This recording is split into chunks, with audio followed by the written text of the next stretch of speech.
The Presidential Advisory Committee on Exports and Industrial Development has highlighted the achievements of a delegation of 7 Ugandan business owners who embarked on a trade mission to Serbia, the United Kingdom and Dubai. So we were in these markets to assess where to set up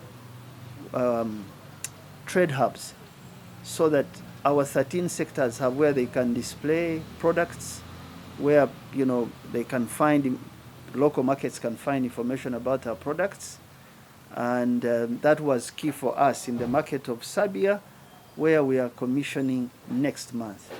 All the preparations we are trying to do is to make sure we are ready for the Balkans market based in Belgrade, the capital city of Serbia. That's where we were.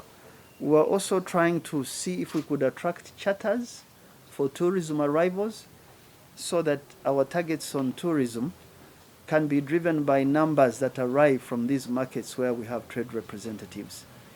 And then thirdly, we're trying to gain some new orders. The team successfully secured orders worth $550 million in beef, coffee and fruit subsectors, among others. Before PACEID, I had about $4 million in orders unsupplied.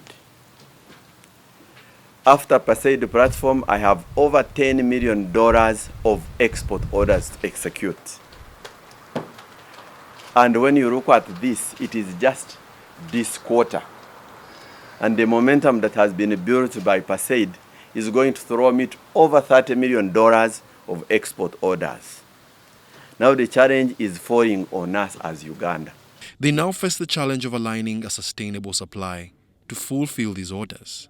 Excitingly, the advisory committee announced that Uganda will inaugurate a trade hub in Serbia next month, and bilateral trade agreements with Serbia and the United Kingdom are currently being negotiated to facilitate the sourcing of agricultural produce from Uganda. We got this buyer from Tesco.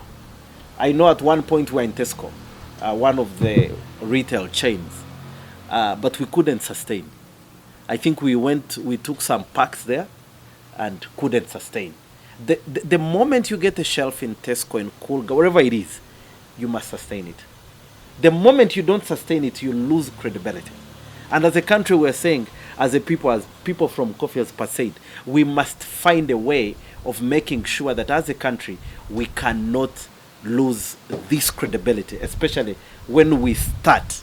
The business delegation emphasized that while there is demand in the international market, Uganda has not fully capitalized on these opportunities due to limited awareness and the lack of standardization of local products and services to compete on a global scale.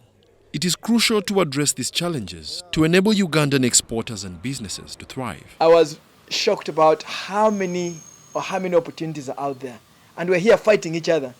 We have not understood what is out there. When they got the orders, then I realized, okay, if you get this many orders for fruits and vegetables, the guy in the UK wants a 60-day period for him to pay you. KK Foods has to pay directly the farmer cash. The farmer is not interested in the 60 days. The farmer wants the cash there and then. Then KK has to go to a bank and borrow at 28%. Its banks are not ours. KK can only go out of business. There's no way he can manage to handle this business. Contrary to popular belief, the Presidential Advisory Committee on Exports and Industrial Development made it clear that they are not working in isolation from the Ministry of Trade and other relevant agencies.